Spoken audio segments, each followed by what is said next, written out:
You're listening to the Voice of Russia in London. I'm Daniel Cinna.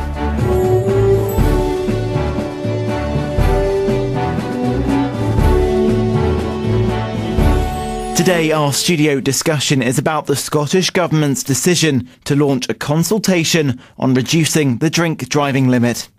The current limit of 80 milligrams of alcohol per 100 millilitres of blood is already higher than the European standard of just 50 milligrams and has remained unchanged since 1966. Britain has the highest alcohol level tolerance in the world. But road safety campaigners are calling for a zero-tolerance approach. The current limit is roughly equivalent to 1.5 pints of beer. The change means drivers would be over the limit if they consume 1 pint of strong beer or a single large glass of wine. The British Medical Association say drivers at the current alcohol limit are 10 times more likely to crash than someone who has consumed none. A 50 milligram rule would make drivers only twice as likely to crash, but even this amount will impair their judgment of distance and speed. Joining me for today's discussion is Tony Dring, former chairman of the Campaign Against Drinking and Driving. Kevin Delaney is the head of road safety at the Institute of Advanced Motorists. Joining us on the phone is Jeanette Miller, the CEO of the Association of Motor Offence Lawyers.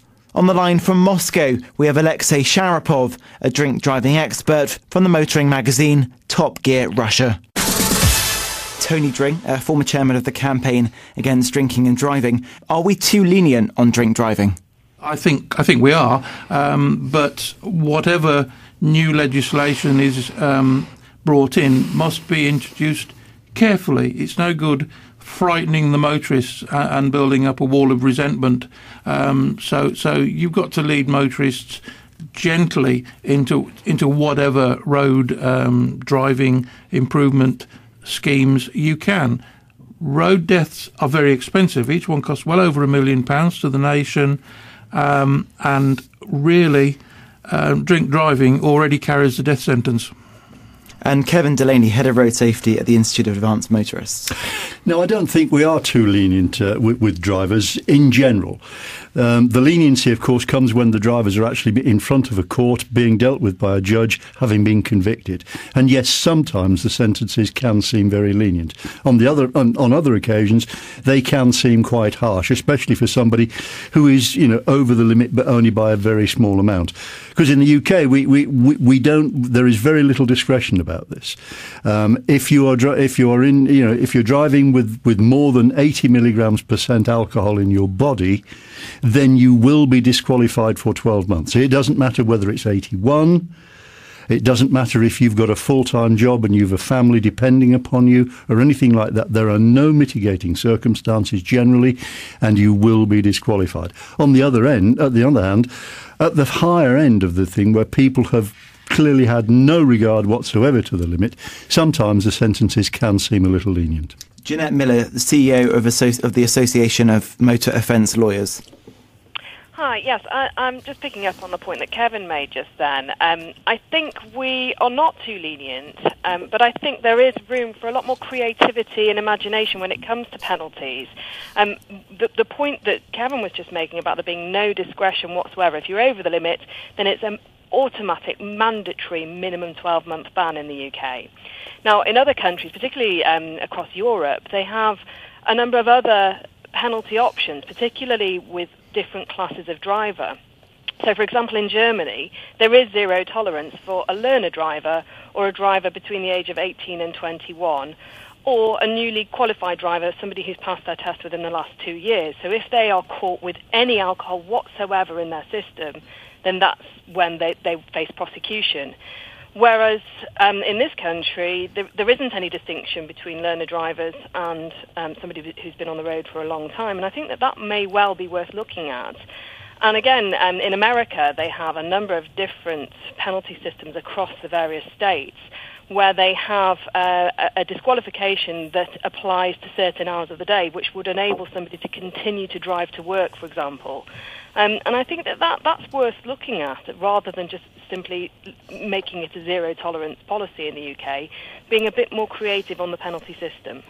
Alexey Sharapov, driving expert from the motoring magazine TopGear Russia. As a outside onlooker into the UK, Russia obviously has a zero tolerance limit. Do you think the UK is far too lenient on drink driving? It's hard to say, because as strange as it may sound, the drinking is a part of your culture. And, it is in Russia too, but we've had the zero tolerance law for 2 years now, and I don't think it has done any significant changes or contributed to any changes in statistics and data. As for death because of drink driving, it just has increased the amount of bribes that you're supposed to pay if you get caught. Well, and I guess it should be totally different in England, as a more civilized country, I think. If we go back to something that Jeanette Miller brought up, she suggested that learners and newly qualified drivers should have a lower limit, perhaps. Is this something, Kevin Delaney from the Institute of Advanced Motorists, that we should begin to explore? Yes, I mean, there are, I think, a number of what could be called high-risk groups within there. And certainly young people, learner drivers, those who've recently qualified, fall into a high-risk group anyway. They are the ones who, even without alcohol, are grossly overrepresented in the crash and casualty statistics. And, of course, being younger and having less experience of alcohol and perhaps less self-restraint, they tend to be the ones who are more affected by the alcohol they drink anyway. So, yes, perhaps if we're going to have some sort of more imaginative approach, and that may be the way to go forward, this would certainly be would be a good way of doing it. So that young people, recently qualified drivers, would have a lower limit.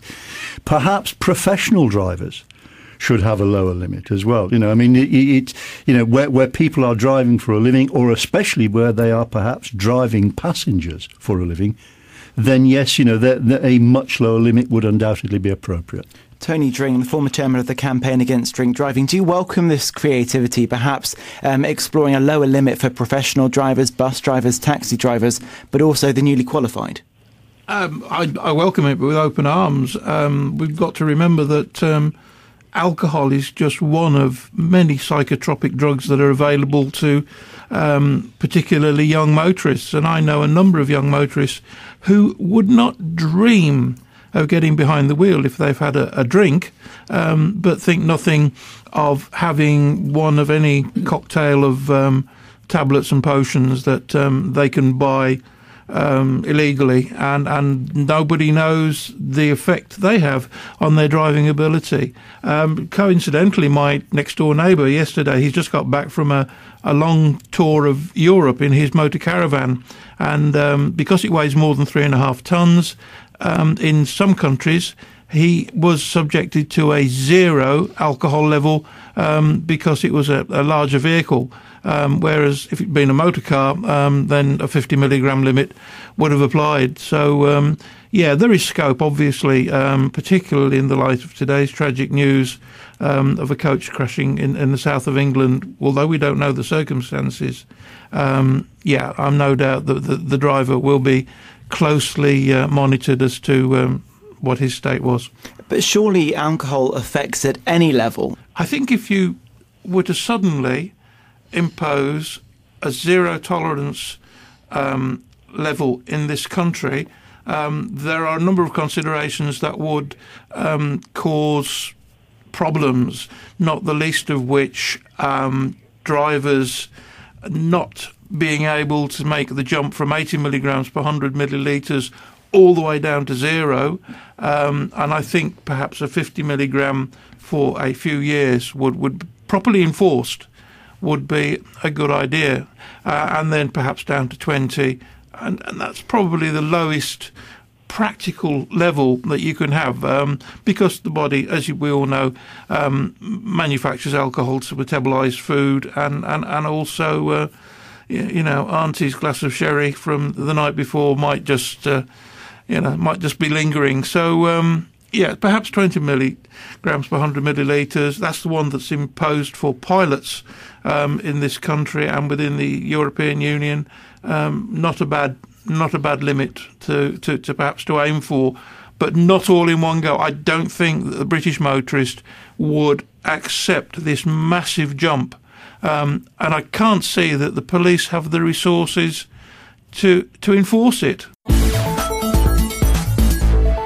A reminder that you're listening to The Voice of Russia in London. I'm Daniel Cinna with today's discussion on the drink driving limit. Joining me is Tony Dring, former chairman of the Campaign Against Drinking and Driving. Kevin Delaney is the head of road safety at the Institute of Advanced Motorists. Joining us on the phone is Jeanette Miller, the CEO of the Association of Motor Offence Lawyers.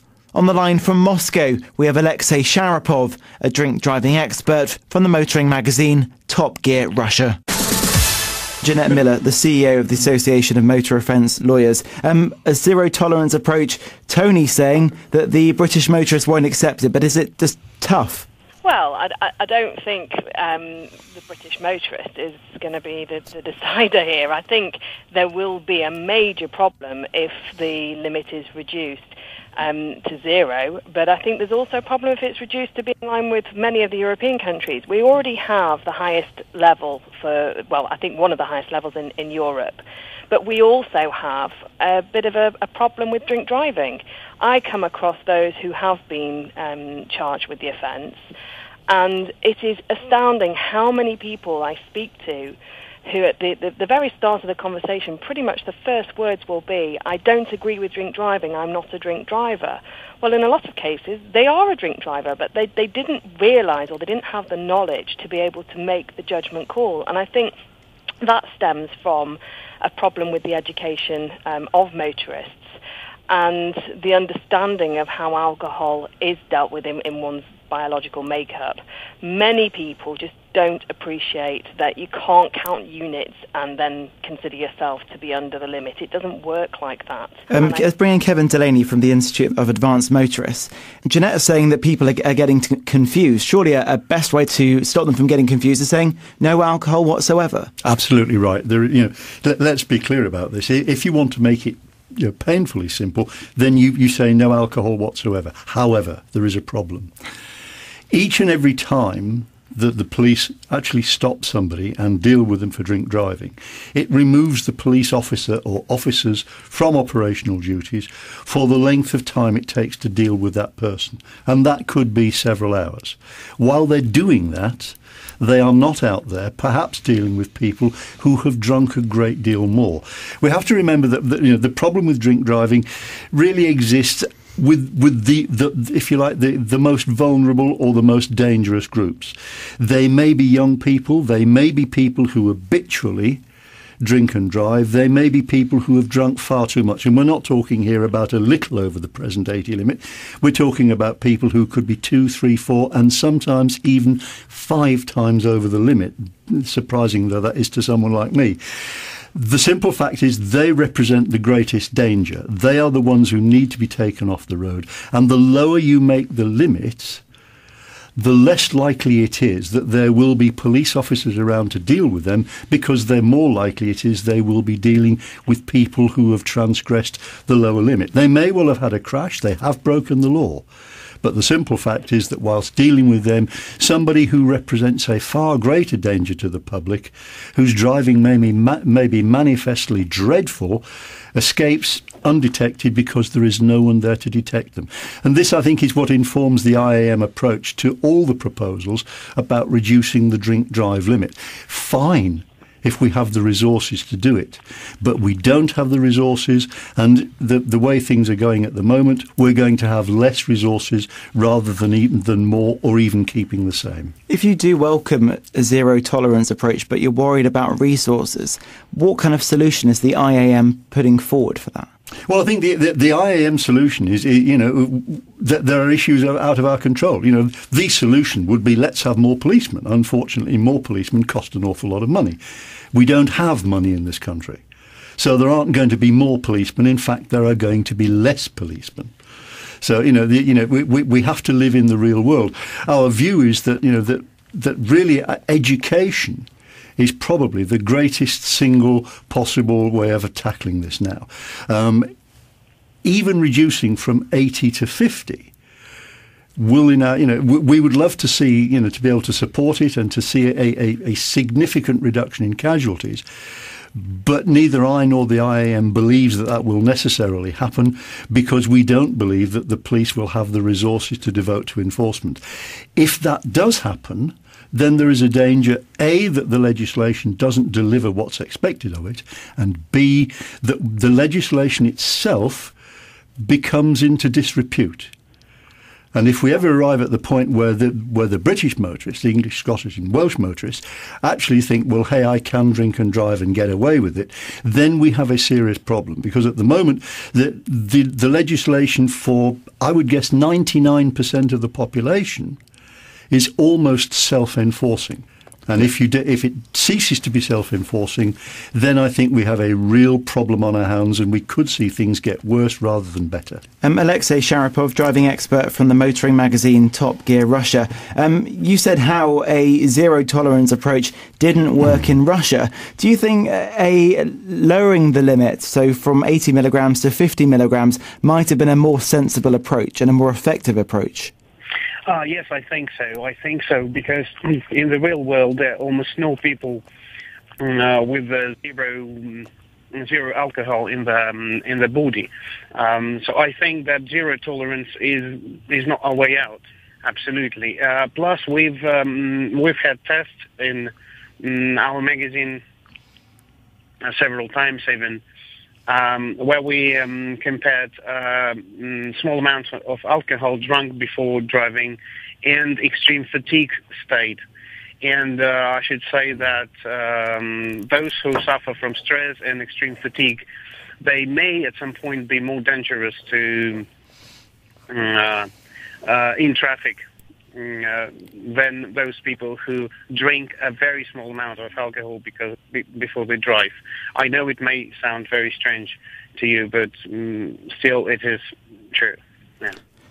Tony Dring, former chairman of the campaign against drink driving. What Alexey says is quite key here. We could end up criminalising drivers who have remnants of alcohol. They might have gone, as you said before, to their aunties and had some of her brandy cake or any kind of liqueur, which could be left over from the night before or even from many hours before.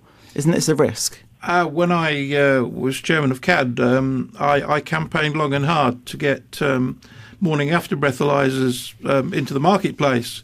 And I know one major motor factor retailing chain did this, and with some considerable degree of success. They're now marketing an electronic version, which is perhaps in the long term more cost-effective for the motorist, but I do sometimes doubt its long-term accuracy. The police one costs. The roadside non-evidential breath tester costs about £1,000, needs recalibrating every 6 months. This thing costs about £70 and will go on ad infinitum, and they claim to still be accurate. I would hope it is, but I would also hope that nobody trusts it too much. Jeanette Miller, what are your thoughts on the zero-tolerance approach and the benefits of it? There is a problem if you have a much lower limit, then the police are going to be tied up dealing with very low-level offenders rather than apprehending those who pose a much more serious threat to the motorists and pedestrians out there. But the problem is compacted by a further issue with a reduced spend on education, where we already have an education problem. And then if you're going to reduce the limit where people are already suffering with quite a lot of confusion of the system, then you're going to have a lot of otherwise law-abiding motorists out there who are apprehended and possibly convicted of a really serious offence. A drink drive offence is not just like a speeding matter, which also has its seriousness attached to it, but it's classed as a criminal conviction, and it has a lot of further ramifications attached to it, not just the disqualification. A reminder that you're listening to the Voice of Russia in London. I'm Daniel Cinna with today's discussion on the drink driving limit. Joining me is Tony Dring, former chairman of the Campaign Against Drinking and Driving. Kevin Delaney is the head of road safety at the Institute of Advanced Motorists. Joining us on the phone is Jeanette Miller, the CEO of the Association of Motor Offence Lawyers. On the line from Moscow, we have Alexey Sharapov, a drink driving expert from the motoring magazine TopGear Russia. Kevin Delaney from the Institute of Advanced Motorists. Let's explore this possibility of ploughing more money into education. There is confusion among motorists. 80 milligrams of alcohol per 100 millilitres of blood. How can the public translate that? Is that how education could solve it? I don't know that education on its own will solve it. I mean, let's be clear about this. You know, I think there are elements here of education. We can do more enforcement. I mean, I having said that we don't have a lot of policemen and they're going to get less, the ones we have could do an awful lot more. So I think what we should look at what is available. Yes, we can do more about education. Anybody who tries to predict the amount of alcohol they've got in their body, especially at the time they're drinking it, is wasting their time. The simple fact is that, the alcohol is absorbed into your body at different rates and goes on being absorbed into your body potentially a long time after you have finished drinking. Well, Tony is right. The morning after breathalyzer has a lot to commend it, but spending an evening drinking and then taking a breath test before you go home is not going to give you a reliable indicator, because your alcohol could actually rise considerably after you've started the journey. Yes, we do need, we need more education, and the education we should be doing is a very simple message: do not drink and drive. The second element, I think, is one of deterrent. The law itself is not that great a deterrent. Certainly not for those who either don't think it applies to them, or who are not thinking logically. Usually after they've had about their second or third drink. I think what we need to be doing is the police need to spend less time making excuses for not getting out there and enforcing it proactively, and more time doing it. 20, 30 years ago, if you drove around the streets of any city in the United Kingdom, you would see somebody being stopped and being breathalyzed by a police officer. I haven't seen that happen now at all in the last 10 years. And the final thing, of course, is that engineering, if you like, has a part to play. There are devices on the market called alcohol interlocks that could be built into every single new vehicle that rolls off the production line. And whilst they're not perfect, and whilst they can be avoided, the simple fact is that for most drivers, if you couldn't start your car because you'd had too much to drink, you would make sure that you didn't have anything to drink at all. So I think there are things we can do. And I do stress at this stage that these are the views of Kevin Delaney rather than the Institute of Advanced Motorists. As an ex-policeman, I believe that there is an easy solution to everything, and it usually involves policemen doing more work. Tony Dring, let's explore what Kevin Delaney said about harsher penalties, perhaps. Do you think harsher penalties might be the easier solution here? Perhaps part of the answer, and I only say part of the answer, lies in what is now being introduced in some forces, which is a roadside evidential breath testing device. So once you are tested at the roadside, that becomes your evidential reading. You bang to rights from that moment on. Also, I would very much like to see the ban start then and there. I would also like to see more use of the court's ability to seize and, if necessary, destroy the motor vehicle of somebody who is particularly a repeat offender. There are so many more things that we could do without really changing the law fundamentally. But do harsher penalties send a stronger message? I think if you threaten to take somebody's toys away from them, that is really going to be a harsh message, and you'll find the average red-blooded bloke will start to whimper quite significantly then and there. I think, considering that 14 years is the maximum that you can get for killing somebody in a drink-drive crash, how much more do you want it to go? Sadly, the courts don't see it that way, and you'll find that Crown Courts will not hand down a penalty that is that strict, and it will, if they do hand down a serious penalty, it will almost always be reduced on appeal, because the appeal court judges seem to have a mindset that about 3 years is in prison is about right for a human life.